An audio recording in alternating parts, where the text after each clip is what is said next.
Hey, hello Edyta, hello everyone, and Hello. welcome to the second episode of the In Control webinar for the about event technology and for event technologists and for event organizers. Um, I'm happy to be talking today to Edyta and to our guests about one important part of the event technology events, which is content. Uh, uh, each event lives of the content of the speakers, of their sessions, of the agenda, and everything which is going with that. But before we start, Eddie, how were you doing in the past few weeks? Hello, Adis. Hello, everybody. Hmm?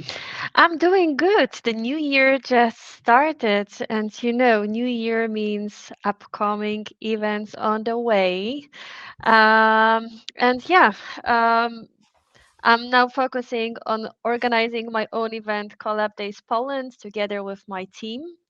And I really appreciate that today we're talking about mastering agenda, about speakers management, because this is exactly the point where I am with my event. We are just getting the submissions from different speakers from the Microsoft Word, for Microsoft 365, Power Platform, and so. Hmm. And I'm super excited that we are going to talk about this specific topic today with our special guest. Guys, for today, we have invited our friend, but also extreme professional with all of the topics we're going to cover about agenda and speaker management. I'm talking about Maarten Eekels.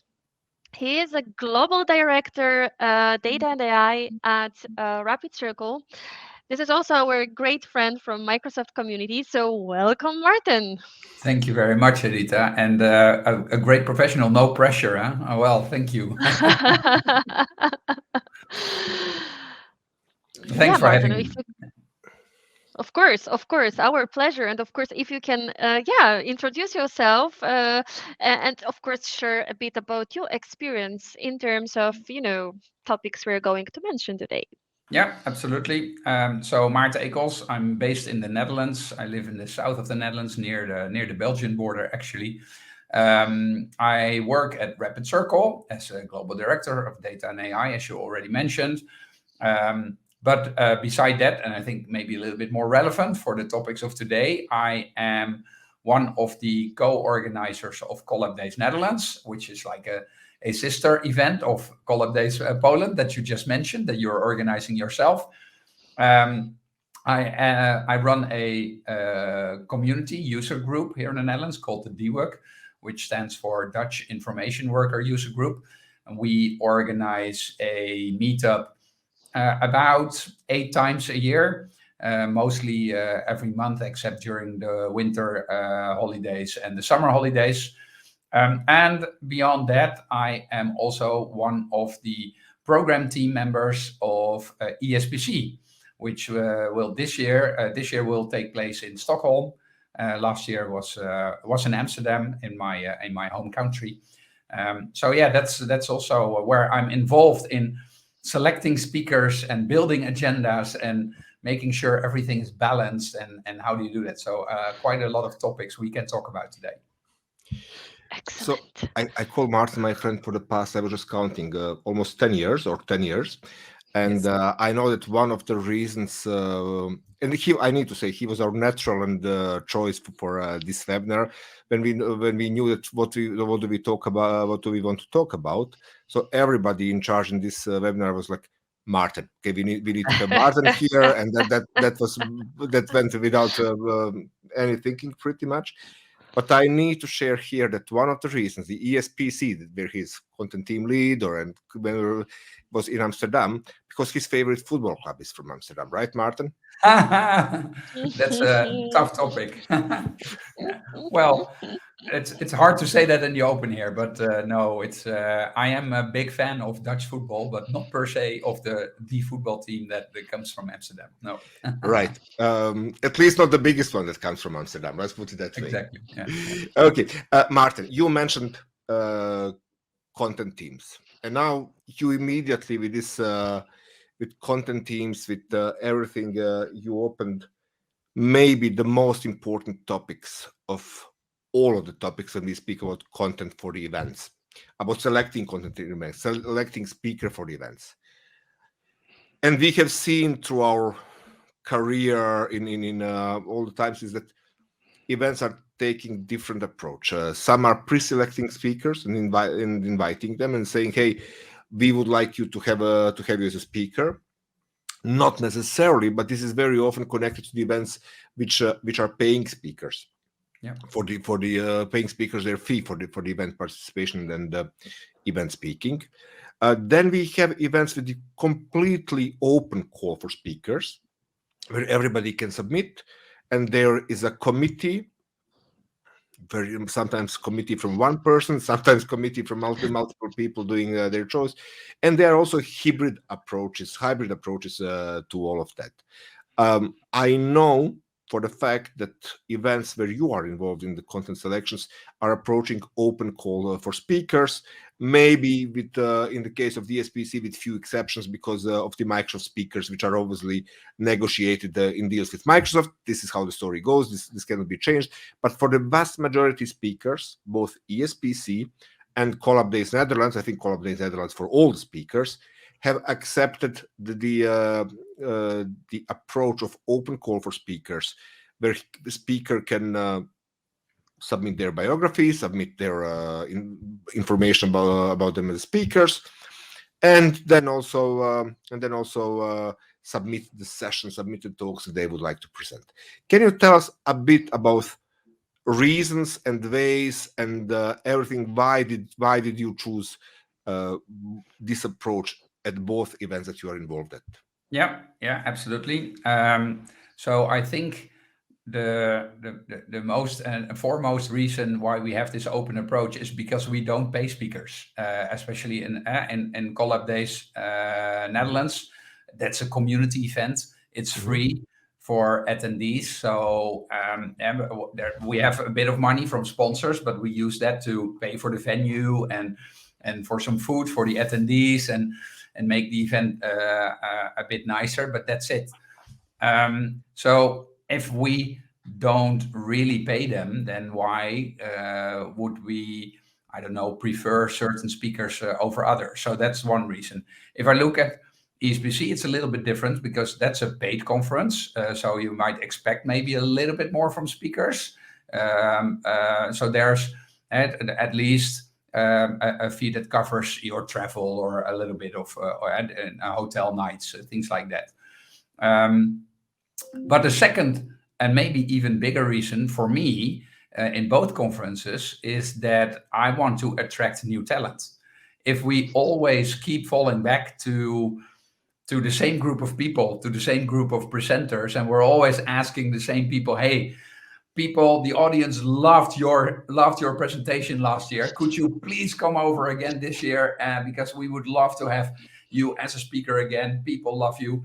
Well, that's true maybe, and yes, that could work to a certain extent, but then we never know for sure if there would be someone else who could maybe do equally as well, or maybe even a better presentation, because we never asked those people to submit for our conference. So for me, that's actually the biggest reason, especially in a community event, but also in a more professionally organized event like ESPC. You always want to have new talent. You always want to have people, give people a chance and see what they're capable of. And that requires an open invitation call for speakers. Edyta, um, from your experience with Collab Days Warsaw, how many new speakers do you get year after year? So what's the fluctuation that Maarten was talking about? How many of the speakers are the old stars that kind of everybody expects to see, versus Mm-hmm. let's have new names, let's have new faces, let's have fresh ideas? All right, now we're sharing some patterns that it's good to have some known celebrities in a way, people who Mhm. simply attract the audience. But of course, there is always a space for new speakers. I completely agree with Martin. We want to stay open. We want to have we want to give possibility to everybody who is new in the community to present their content in front of our audience. Um, Looking at the numbers, I would say 20%. This is the number for completely new speakers who never spoke at our conference, Collab Days Poland. Of course, this number is changing depending on the year, but I'm always hunting new faces. And I was one of those faces in the past who started Exactly. speaking 5 years ago, and I remember that for me it was like, rocket science, how to even become one of these dudes who is standing on the stage and sharing his or her knowledge. And thanks to this opportunity that organizers from our community events are also looking for new Mhm. faces, I became one of them. Yeah, that sounds very similar for us. I think it's about 25%, 25% new faces. And yes, you're absolutely right. All three of us used to be one of those new faces at some point of time. Yeah. For Addis, it was maybe a bit longer ago than for us, but it's no, and Thank for you me very it much was for a long this. time ago as Yeah. well. No. But yeah, there was this first time, and we had to be selected, and yeah, so you kind of rely on events to be open as well. Yeah. Martin, I know now it's difficult to answer by heart everything, but when you create call for speakers, you will usually ask your speakers to submit their biography info and info about from their proposed sessions, proposed content. Which fields do you usually include this? What do you want to know from the speakers? Because I have seen everything from nothing, just put your photo in your biography until forms which I need to scroll for 3 screens, like down to fill them all in. It feels like a German tax submission, and I can Yeah. tell you that one is not simple. So, what kind of approach do you take there?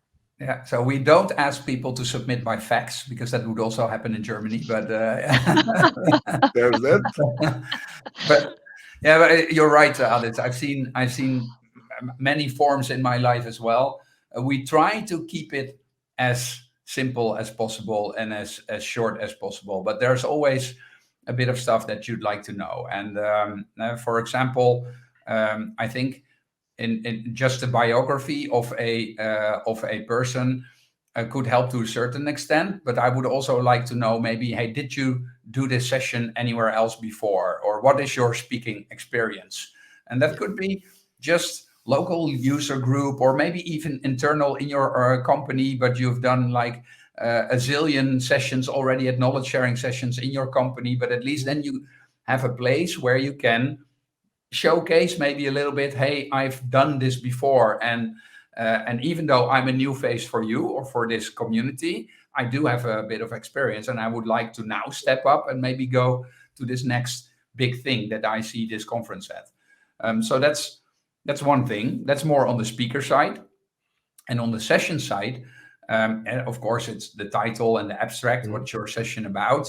Um, but it's also the maybe the depth of your session.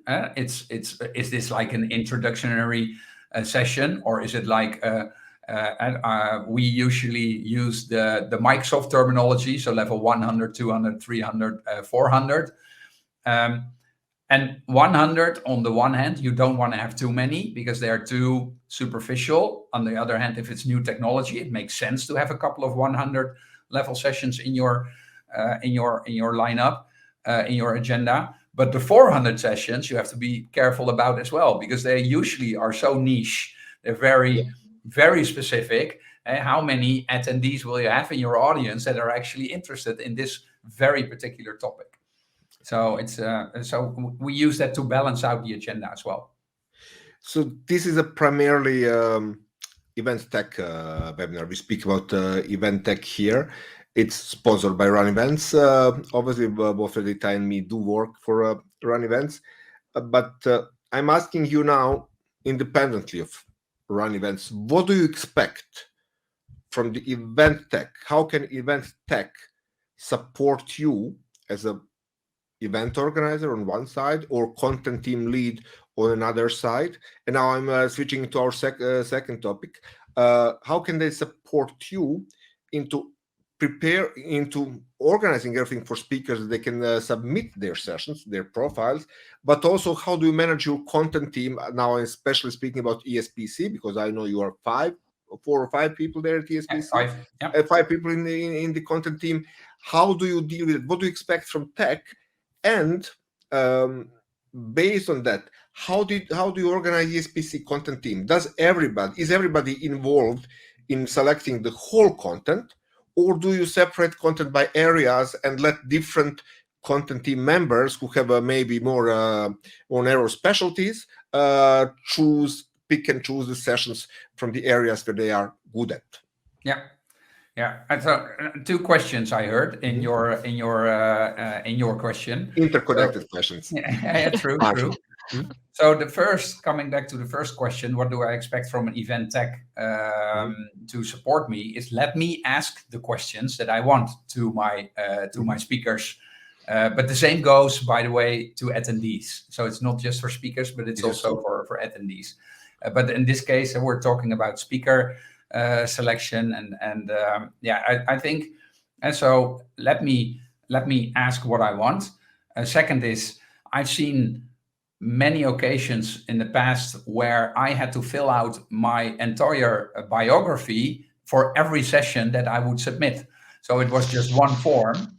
And if I wanted to submit 3 sessions, I had to fill in my personal details 3 times as well, because I was submitting 3 sessions. So on the one hand, your speaker profile, and then on the other hand, the sessions, differentiate between those two. That also makes a lot of sense to me, because that you're helping the speaker to make it easier again. Um, so that's kind of, I think, the biggest topics that would help from a tech perspective. And now, if we go back then to the second part of your question, Mhm. how do we organize that within the team? So another question that we like to ask is, what is the core topic of your session? So not the title, not the abstract, but okay, we have a couple of fields in the buckets that we of technology that we have in our conferences, and we ask people to fill that out as well. And why do we do that? Well, on the one hand, because it helps when we build the agenda to show to people, to attendees, hey, this session is about this tag. So you can have Mhm. different buckets and you can select and search for sessions in a very easy way. But it also helps us as organizers, because now we can divide the buckets of proposals over the people in the content team. Because I can tell you, for ESPC, we have hundreds and hundreds of session proposals. It's way over 1,000 actually, and with 5 people, each and every one of us having to do 1,400, 1,500 session proposals. Yeah, that's insane. That's almost undoable. So we definitely, and we also build the team like that, so that we have different expertises represented in our team, and we use that to do the sessions and to have a look at the sessions and to judge them. But we also make sure that it's never one person who has, or that's never one session is only judged by one person. Mhm. So we also want to make sure that one session is at least judged or being looked at by 2 people, and preferably by 3 people in the content team. So that's another thing that would really make our life easier in event tech, if we could kind of base maybe on the questions that you ask, or maybe create Mhm. buckets yourself, where you could just drop in the sessions and tell people, hey, go and have a look at these sessions, because that's your bucket. But Well, intersect sessions between people as well. what Maarten is doing right now, he's playing the ball to me, trying to tell me, yeah, for the Collab Days Netherlands, we use run events, which is enabling us to do exactly what I'm speaking.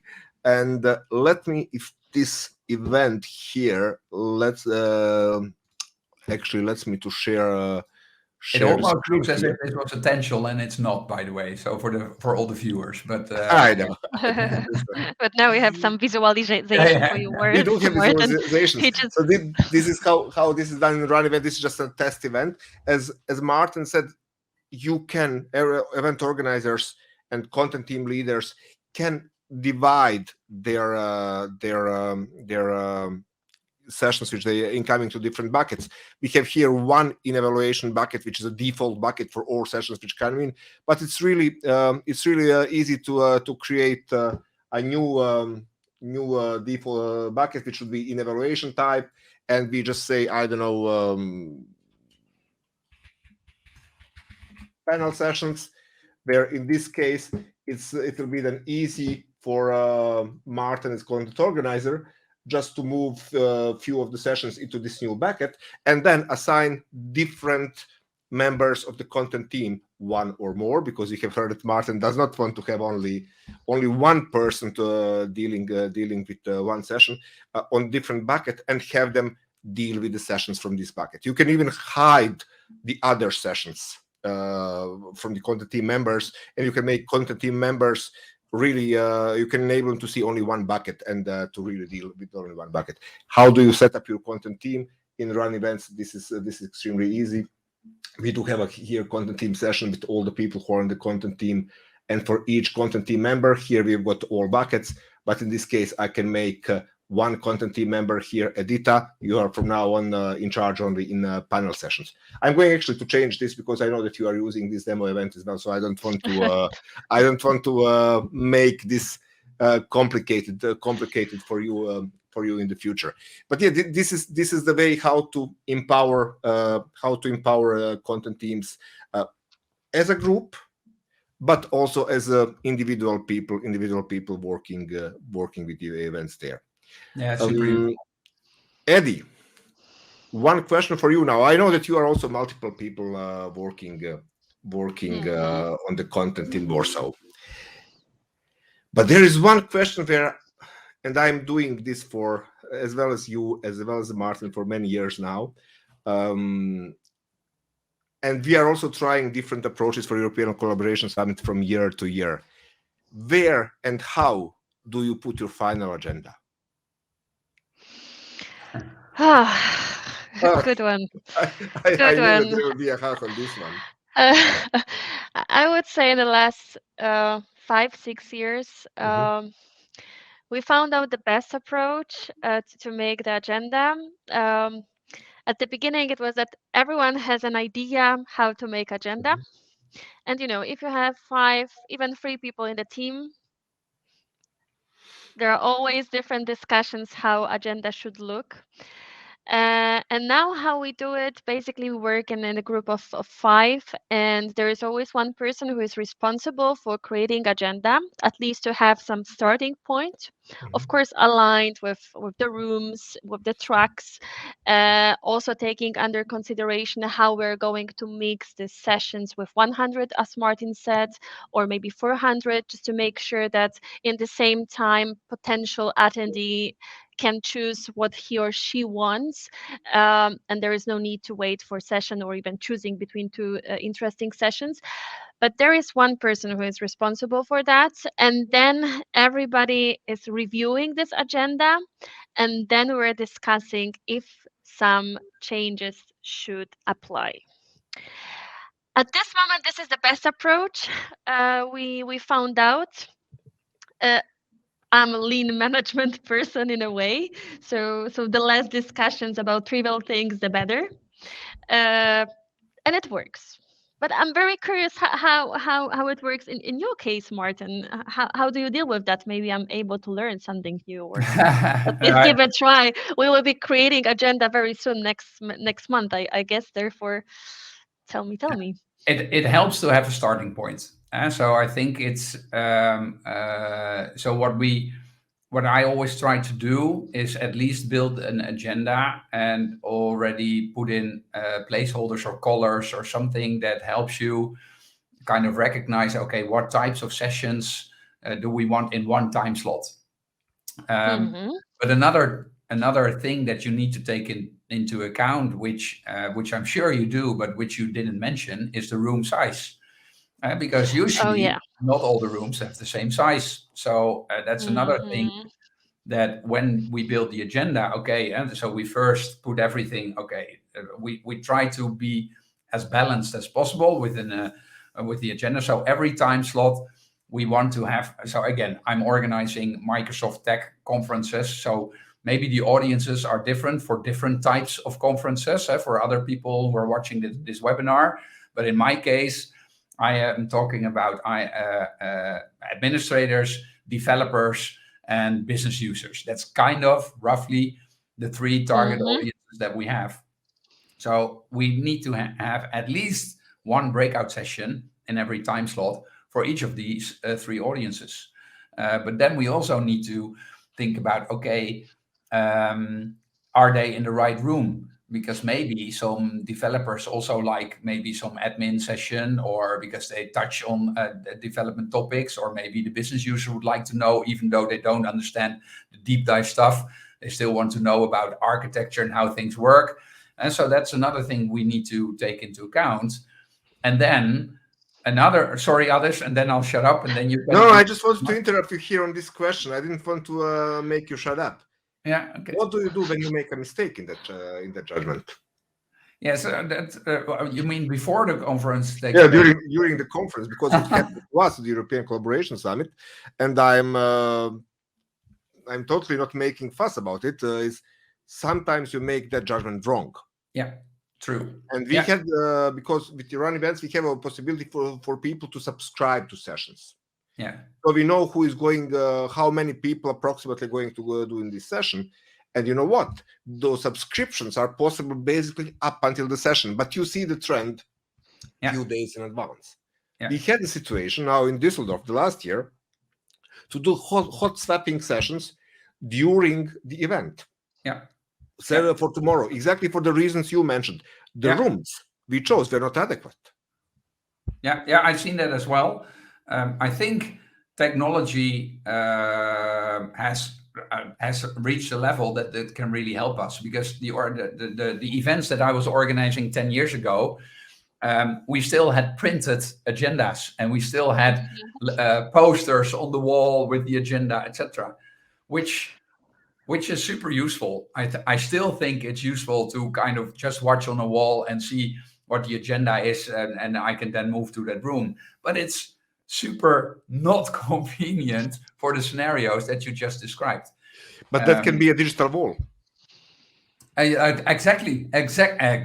So now we're not hanging paper posters there anymore, but there's a TV screen with a live agenda, and the live agenda. And again, where can tech support us? It's so useful that if we go to the back end of the agenda builder, we swap two sessions around, and instantly on the wall or in the app that people are using, that the attendees have on their mobile phones, and the agenda swap is visible instantly. So let me brag a bit. Am I sharing the screen, or am I not sharing? Not yet. Oh, now. Yes. So basically, this is Run Events Agenda Builder. There are a few things which we are really like here, but one of those is, imagine room 3 is 300 people and room 2 is 50 people.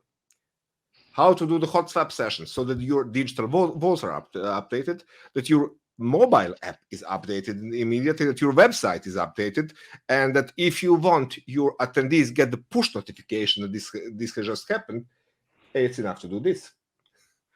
So some things we can simplify as event organizers. And you see now that those two sessions simply change the room. We can also obviously change the slots. We can do whatever you want. And all the digital media that you are leaving to your that you are offering to your attendees in the way they can see the session can be immediately drawn from this source.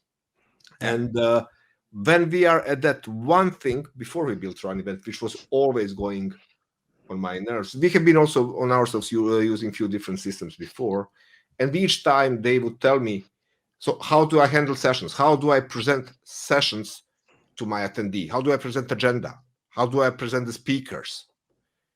And each time I get the same answer, yeah, you upload them from an Excel file. Fine.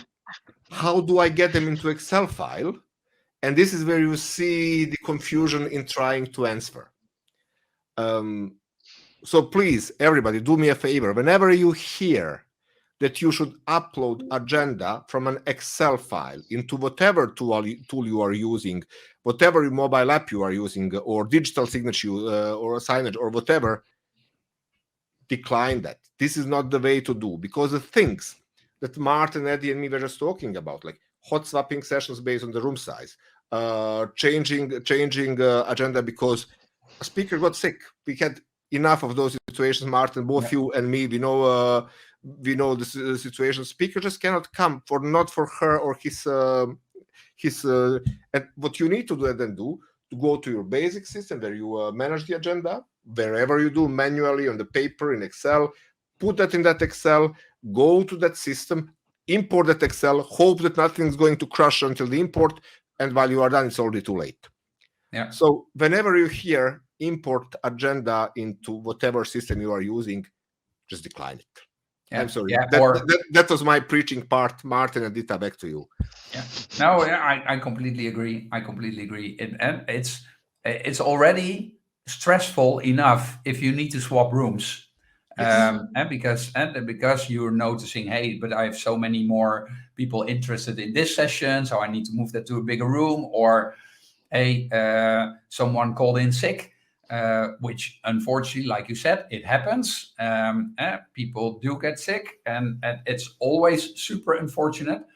But it's not always possible to fill in a new session at that same time slot, because maybe another speaker has a similar session but is already in the same time slot, or maybe one time slot just before or just after, and you don't want that person to do two presentations, two breakout sessions back to back. So then you need to swap different time time slots as well. So that's stressful. You're in the middle of the day. There are a lot of is happening around you, and then you need to manage that agenda as well.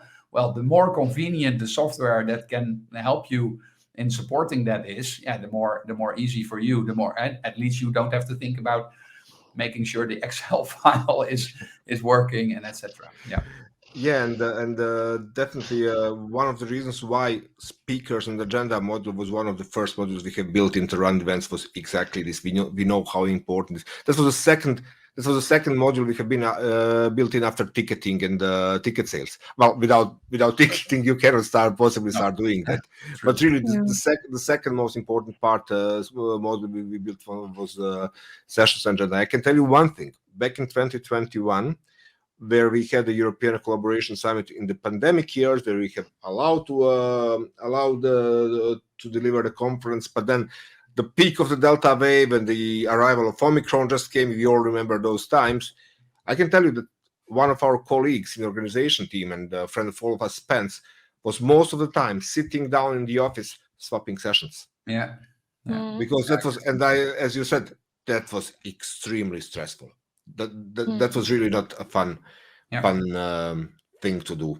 There's so many moving parts in building agenda, because another topic that we didn't even cover when you build an agenda is also that sometimes you have breakout sessions that are related to each other, and one is maybe a little bit more introductory and another one is more of a deep dive, and then maybe the introductory doesn't work anymore, or has to move to a bigger room, can't work in that slot, but you cannot put that after the deep dive breakout session, right? So there's so many moving parts to take into account. No, again, the shameless plug, what we did with Run Events is, let me just shortly share the screen for a second without going deeply into that. If you see here, those sessions are exactly in the different colors. Those colors are not random. They are based on so-called labels, which we have got for each session. And you see the labels here. When labels are completely settable by the organizers. We can say collaboration, communication, analytics, AI, adaptation, etc., etc. Why the color? Because I want you to see that this is a blue session here, and this is a blue session here. And it's probably a bad idea to have two. What did I do now? Yeah, to have two blue sessions in the same slot. Yeah, this is probably a pretty bad idea, and I want you to be able to see this immediately. Yeah, and exactly from the reasons you have just you have just mentioned here too. Let's try to help organizers somehow to visualize their blocks, their buckets, their sessions to see. Okay, it's then difficult, getting more difficult when you need to visualize it on two levels. On the, let's say, on the session level and the session topic. Then you need to maybe to the deep dive and to look into what's into the session. But yeah, this is definitely important part. Let me switch the topics now and pass this to Edyta. Edyta, and I know I'm asking you this. We can pass this to Maarten because I know you are extremely good at this. And I always Oh my had to God. laugh a bit when I was like, speaker communications. I'm tell you one thing. Edyta is writing some of the best speaker emails I've seen, or at least from your conference. I know, was it you doing that? Somebody else doing that? My team was doing that. I don't know from Your which team. event. The Warsaw, Colabase Warsaw. The last year when I Okay. was a speaker, the emails were extremely nice, funny enough. So it was funny, really enough to the point where it made sense to be funny, but not to look unprofessional. You know, so the right degree of the easygoing in this mails was present. But we all know that we do need to talk. We do speak. We do not need to speak, but we do speak with our speakers before the event, during the event, after the event. And we Mm-hmm. know that we cannot have all the communications targeted to all the speakers. Maarten will relate that you will probably have different communications to Microsoft speakers than you have different to the other speakers, which are not coming from the corp. Then you will have different communications maybe to the keynote speakers. You will have different communications to the panelists, etc., etc. This list can go and go on. What is the approach, Eddie, that you are taking in Warsaw about this one? Whoa. So first of all, the emails, now I remember, they were not written by myself. So greetings to my team who did a great job. Good. Um, I mean, there are few very important communication messages which must be sent, and I always divide them also onto groups: the regular speakers and speakers who come from sponsor side. Mhm. This is a We have Yeah, these two groups. that's another group as well. Yeah, this is another group. But first of all, of course, when we select the content, we send such information to our selected speakers, and of course, some of them are super quick with confirming their presence. For some, we have to wait if they click the button and of course confirm their presence. So the first follow-up message is sent to those who haven't confirmed. This is the first topic. We try to chase them, and then of course the entire communication. What is the location? Where is the speaker's dinner? What kind of hotels do we recommend in the area next to the venue, or maybe if they want to explore the city, this is the other group of hotels we simply suggest all the tips and hints how to move around the city, some places to be visited, and so and so. um, However, besides this, let's say, official communication, we always want to have kind of chat channel where all the speakers can join and simply share different information related with the conference. I mean, we always want to keep the most important information, official information, via email, to make sure that all the speakers, also these new speakers who are new in the community and are not that in a great friendship with the other speakers, they also know what to do and when these things must be done, and of course on the side chat part. And the same with sponsor speakers. I'm saying that we have separate communication because um, if we have few sponsor speakers, we also want to place them properly in the agenda. Again, a little bit getting back to the previous topic, to make sure that their content feeds to the track where they are located, and also the timing when they are speaking is relevant. So even extra factor on the Yeah. top. Martin, let's try to change the gears. I'm trying to imagine a WhatsApp group of 200 speakers from ESPC. That would be an interesting That, experience for everyone. yeah, the WhatsApp group does exist, Oh God. and that's perfectly fine. just please, to all the organizers, all the event organizers out there, don't use a WhatsApp group like that for official communication, because it will get lost so quickly. I know for a fact that there's quite a few speakers who like to join the WhatsApp group, but at least mute the WhatsApp group, especially maybe before Mm-hmm. the conference takes place. Yeah, I'm in the same boat. I always unmute it when I arrive for the conference, because then I want to stay up to date, and I like to see where are people hanging out. Do I want to join them? Anything I need to know, etc. But before the conference, I have it on mute because it's just a lot of noise, and I'm actually working. I'm doing other stuff. So the official communication I would always send out through email as well. So I agree, Edyta, completely. Mhm. But still, sometimes you see that at certain conferences, people start putting, or organizers start putting official stuff in the WhatsApp group as well, and that's for me a big no. But that's the WhatsApp group, or whatever kind of chat Yeah, I group know. technology Yeah. you use. Shameless It, plug. You can even use Run Events mobile app for that yeah, now. oh, yeah, perfectly, yeah, and, Um, or but Signal or Teams chat or whatever. But yeah, another question: how do you target communications? And now I mean mainly from the content part about Microsoft speakers, other speakers. Then you have got the sponsor speakers, whatever. Do you do tailored communications? How do you do with those yeah. parts? Yeah, I do. And where and the tricky part is you don't want to forget any speaker. So that's and so you can always go to your favorite mail client, and then I don't know. Type in all the speakers, or copy maybe email addresses from an Excel file or whatever. But yeah, I can imagine that event tech could also help you there, because you have your speakers there, and maybe you can I don't know, label them, or and this I really don't know if that's possible in run events. Actually, I don't. I'm just, because that would be useful. I'm the type of guy that still uses, at least for my previous conference, I used Excel and just copied in all the email addresses from Excel into Outlook, and then started sending out, and then put them in run events to send out an email. But yeah, that would be super useful to differentiate between the various groups, because yeah, you need a bit of differentiation. When you have already asked, I will ask Anto now to pull up again my screen for sharing. Yes, you can. As you see, we do have labels for the speakers. We've got new speakers, we've got Microsoft Regional Director, we've got legends, we've got sponsors.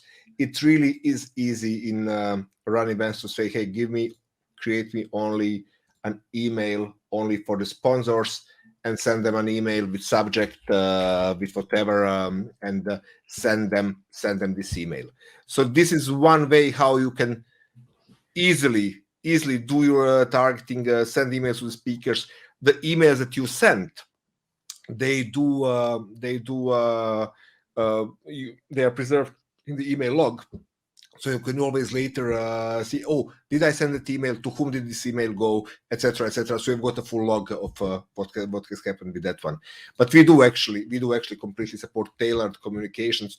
Or in another part that I don't push my screen again up, you can even go to the session buckets you have seen, that you have seen before. It's like a Kanban board, and then you can send a message, an email, to all the speakers to all the speakers which have sessions in a particular bucket. Yeah, That's also one I of the way how I you do can. remember I did use that This one is in one run idea. events Yes, exactly. previously as well. But now I Exactly. see the labels. That's Yeah, perfect. I promise I will start using that. you can actually use both. You Yeah. can use whatever you prefer for your use case, but we do support this. We do And support this, the organizers with bucket, communications. the bucket thing is really useful, because there's one type of email that we didn't cover, and that's the email that we send to all the speakers who have not been accepted. Okay. Yes. Because I think it's very important for what Mhm. kind of conference you're organizing. If you have an open call for speakers, then you have to realize that people put in effort in They submitting do. a session for your conference. And whenever you then don't get accepted, or you see other people, hey, I got accepted on social media, you're like, oh, I didn't get an email yet. So please, please, please send out a very nice thank you email to everybody who put in a session proposal. So, You don't want to scare them away, and they maybe put some effort in this. You want to encourage them to submit maybe in the next edition of your conference or other conferences. I think that's super important. So, Ante, if you can pull up my screen again, please, based on this, what was Maarten was saying, it is extremely important. One thing which we even do, we leave for the all speakers, for the majority of the client speakers, we even sometimes leave them the note. For example, one of the typical use case for European Collaboration Summit, European Cloud Summit, is people submit for the wrong conference. They submit Microsoft 365 sessions for the Azure conference or vice versa. It doesn't really matter. So we even leave the public note for speakers why their session has been declined. Not for everyone, because we are in the same numbers, Maarten, as you are with ESPC, because in writing 1,500 different emails would be difficult, to put it mildly. But it is a lot. So we do have a special use case. For example, we have one decline session here, mine.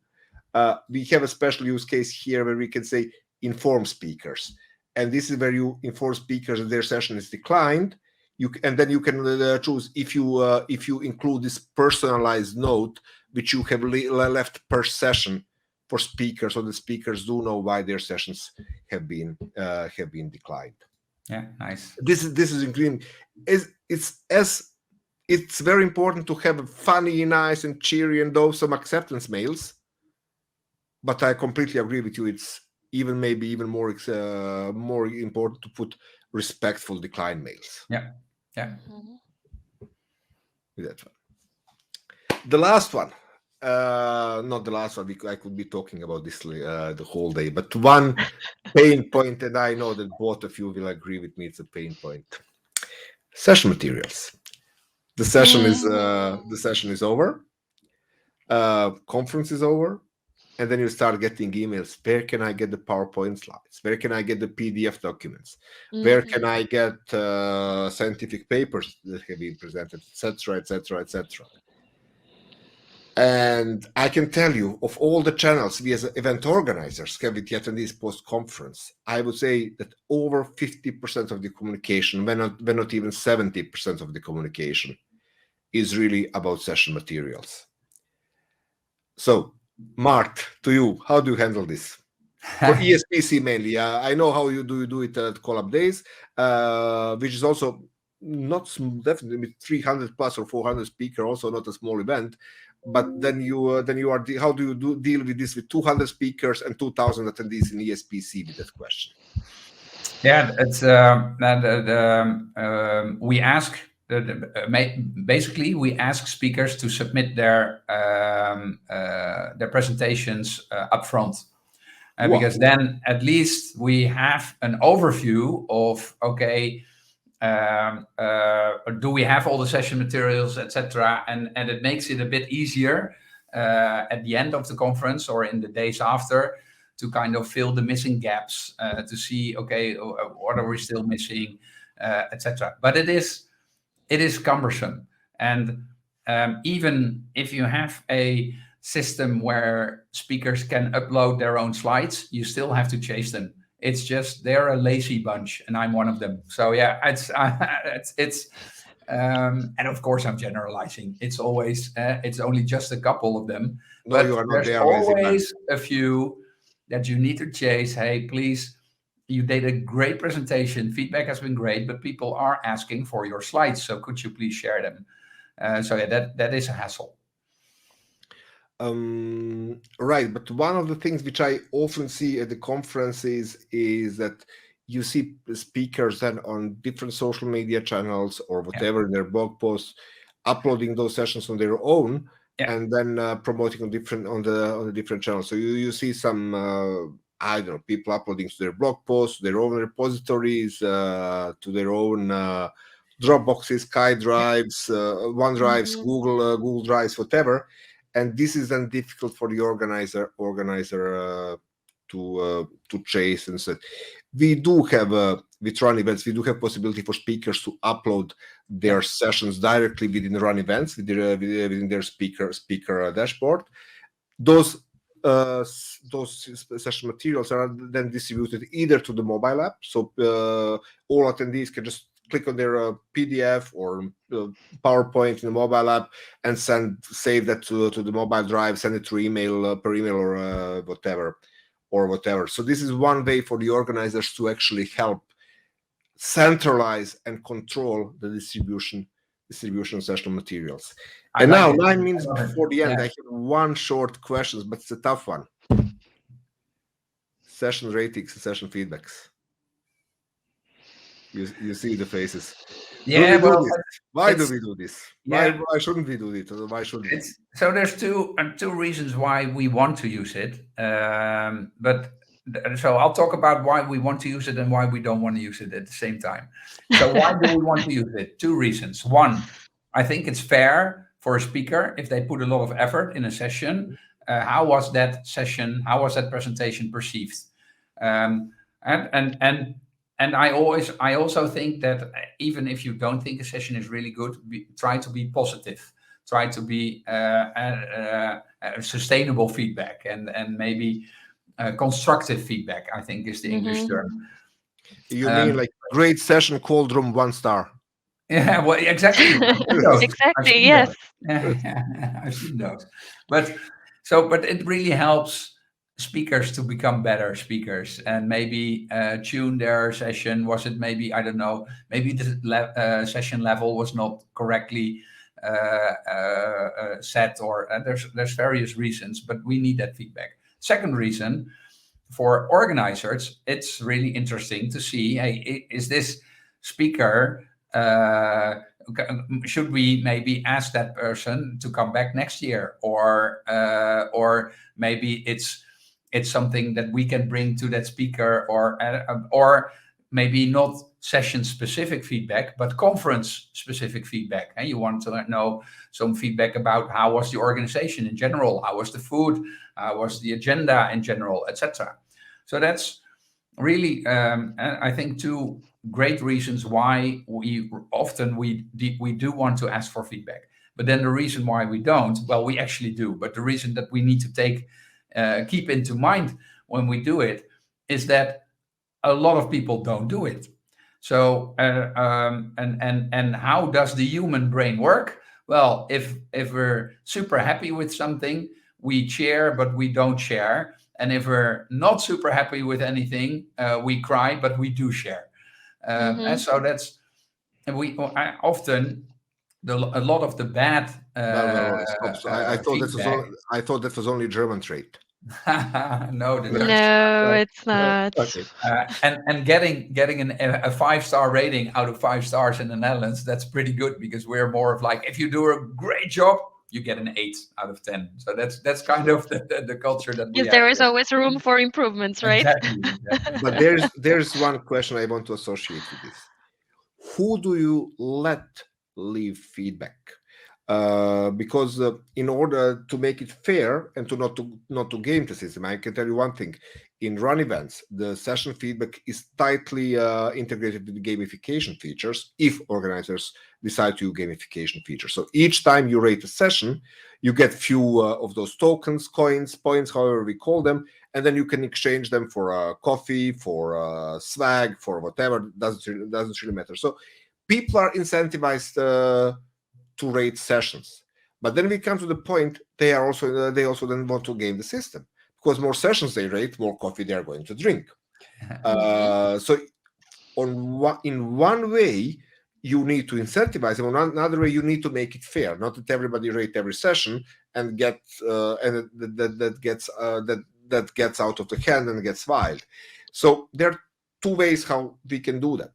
You can have session control, which would be either physical session control with the people on the doors actually scanning badges of the people, confirming that that person has taken part into the session, or self-service where people just need to use run events mobile app to scan a QR code and basically to self-check-in into the session.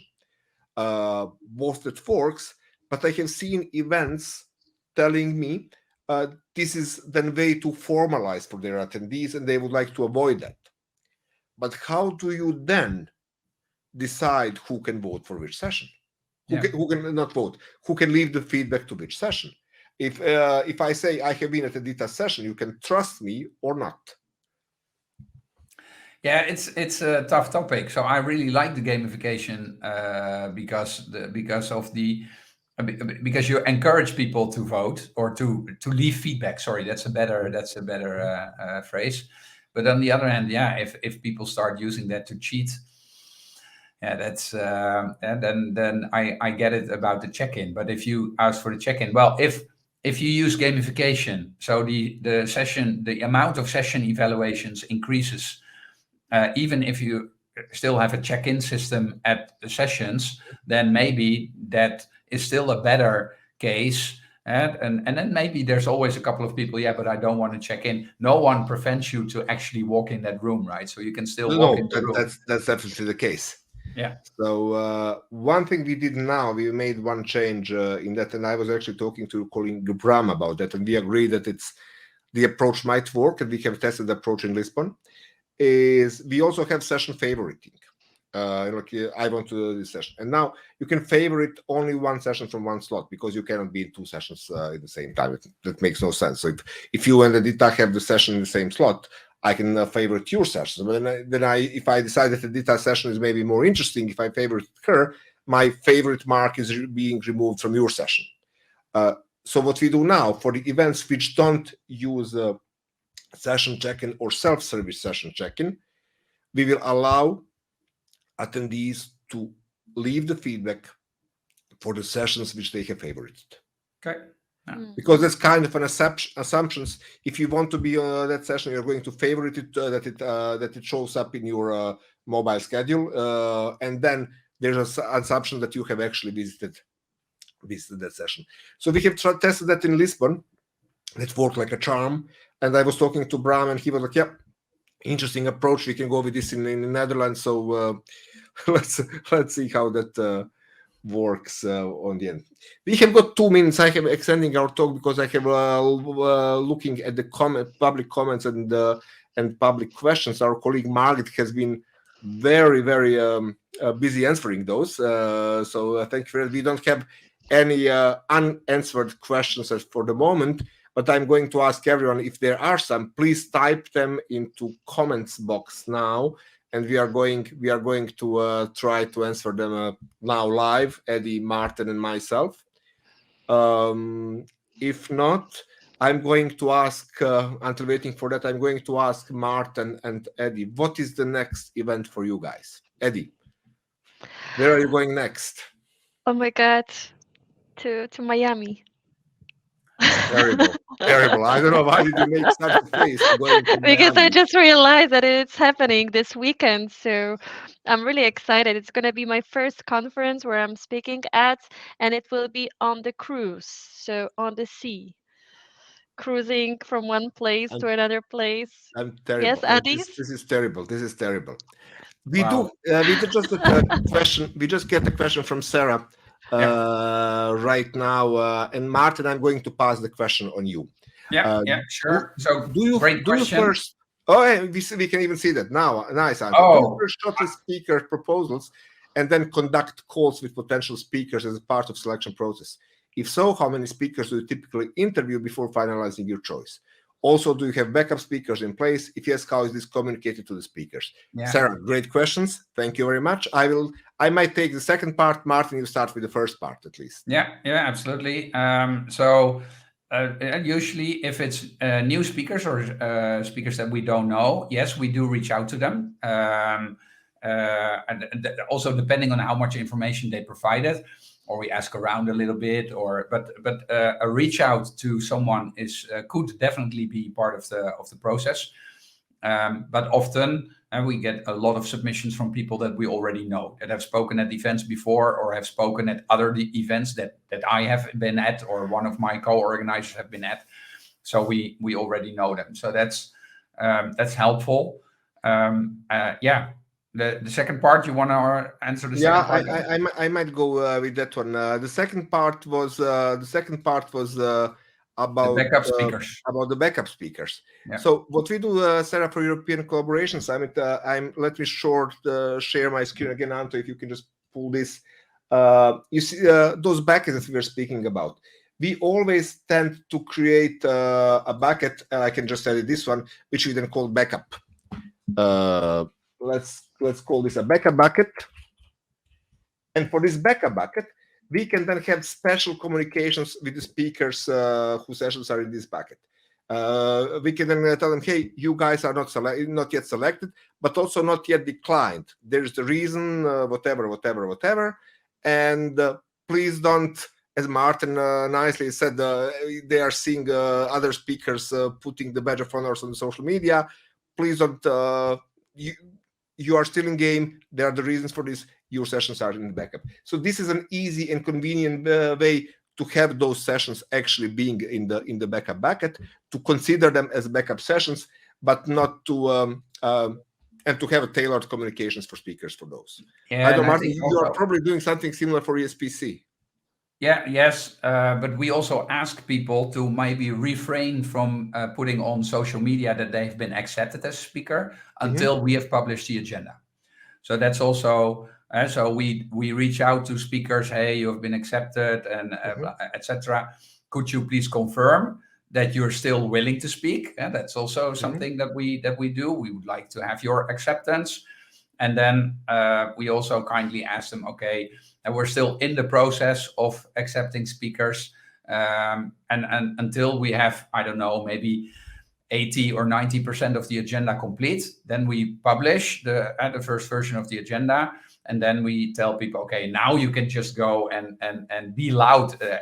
In fact, we would love people to be loud on social media because that also attracts attendees. Yeah. So yeah. So it seems that we have got no more questions. Eddie has just told us that she's going to be in Miami. I'm not going to say that I'm jealous, but I am jealous. There's this. It's all good. Maarten, where's your next stop? Yeah, my next session or my next conference will be MVP Summit. So but I'm not speaking myself there, nor am I organizing it. It's going to be a listen-in conference for all the MVPs, Microsoft MVPs in the world, getting together in Redmond. So yeah, that's my next one. And then after that, I'm going in April. I'm going to Texas for the first time in my life. I'm going to Dallas to go to your North American brother conference or sister conference, the North American Collaboration Summit. So Right. I'm really looking forward to that one. I have a hunch that I might see you there, and I have a hunch that we might share a glass of wine there. I'm going to close this webinar again with Sarah's comment. Anto, could you pull Sarah's comment, please, again on the screen? Thank you for responding. One of the best webinars I've attended. Many great tips for us newbies in the conference management. Thanks, Sarah. Thank you and everybody else for joining us. I actually enjoyed this a lot. And Eddie, I think we are going to call this man again as a guest to this webinar. I think that people can hear a lot from him. Looking forward to it. Good. Dear people, thank you very much. See you soon. Talk to you soon. And thanks for everyone who was listening and watching us today. For the first time, this webinar is going to be published also as a podcast very soon on all typical podcast channels. So look for the In Control podcast. Tomorrow, in a few days, when our marketing prepares everything. And I'm happy that for the next webinar, I announce very important topics, events and events tech from the perspective of exhibitors and sponsors. What exhibitors love at the events, what they hate, how can event tech help them, and what would they want and what would they wish from event organizers, from event tech, and from the whole ecosystem to make their participation as sponsors and exhibitors better. With us is going to be the CEO of Lightning Tools, Brett Lonsdale, the guy who is sponsoring events for the past 15 years and spending a lot of marketing money on exhibiting at the events. So I think he might be one of the best people in the world from whom we can hear about that. Until then, thank you, Edyta, and especially thank you, Maarten, for being our guest today. Thanks, Eddie. Thanks, Hades. See you. Bye. Thank you. Bye. Bye.